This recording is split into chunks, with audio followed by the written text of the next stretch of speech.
අනේ සර් මට සර් උගන්වන දේ හොඳට තේරෙනවා. ඒ වෙලාවට ගණන් හදන්න පුළුවන්. හරි සර් පේපර්ස් වලට ගණන් හදා ගන්න තේරෙන්නේ නැහැ. මම ඒකට මොකද කරන්න ඕනේ? මම ඊවිනිං බූස්ටර්ස්ුත් කරනවා.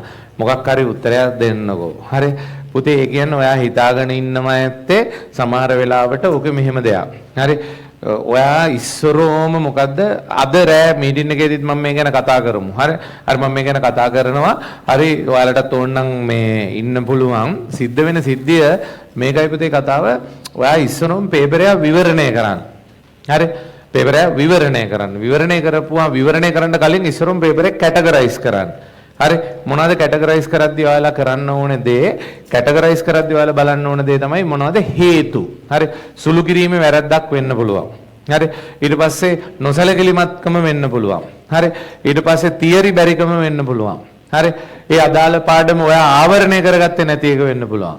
අන්න ඒ විදිහට හරියට කැටගරයිස් කරන්න හේතුව කැටගරයිස් කරගෙන ඊට පස්සේ බලන්න මොකද්ද හරි මේ හේතුවට එක්ක හරි ඊට පස්සේ කොටස් විශේෂනුත් මේ කැටගරයිස් කරන්න. හරි දැන් යාන්ත්‍ර විද්‍යාවේ කාර්ය ශක්තියෙන් කොච්චරක්ද අඩු උනේ බල සමතුලිතතාවයෙන් කොච්චරක්ද අඩු උනේ අන්න ඔය විදිහට හේතු ටිකක් බලාගෙන හරි මේ බලාගෙන මේ වැඩේ කරගෙන ගියානම් පුතේ හරි ඉතින් ඒකට එහෙම කරලා විවරණ ලියන්න ගත්තාම තේරෙයි Tamanටම Tamanගේ අඩුපාඩුව මොකද්ද දැන් මං හරියට උගන්වන නිසා මම තේරෙන්න උගන්වන නිසා හරි වඩා ඒක තේරෙනවා හැබැයි මෙහෙම වෙන්න පුළුවන් ඔයාට බුද්ධිමත්ව හිතන්න අමාරුයි හරි ඒක නිසා ඔයාලට මේ ගණන් හදාගන්න බැරි ප්‍රශ්නයක් තියෙන්න පුළුවන්. හැබැයි ඊට වඩා ලොකු ප්‍රශ්නයක් තියෙනවා. ඔයාලා කරන්නේ නැතිම දේ තමයි මොකද්ද? හරි කන්සිස්ටන්ට් විදිහට ඒක පාඩම් කරන්නේ නැහැ. හරි මොකෝ කරන්නේ මුලින්ම පාඩම් කරනවා. හරි මුලින්ම පාඩම් කරලා ඔය ඉතින් මාසයකට විතර වගේ පස්සේ තමයි ආයේ ඔය පොත බලන්නේ. හරි මේ මාසයකට පස්සේ ආයේ පොත බලපුවම ඇත්ත කතාව වෙන්නේ ඒක මතකෙන් හොඳටම අමතක වෙලා. එහෙම නෙමෙයි සතියක් ඇතුළත 3 වතාවක් බලන්න. හරි මම අර ඇප් එකේදීත් කියලා දෙනවා. ඒ ඇප් එකේදී තියෙනවා මෙහෙම.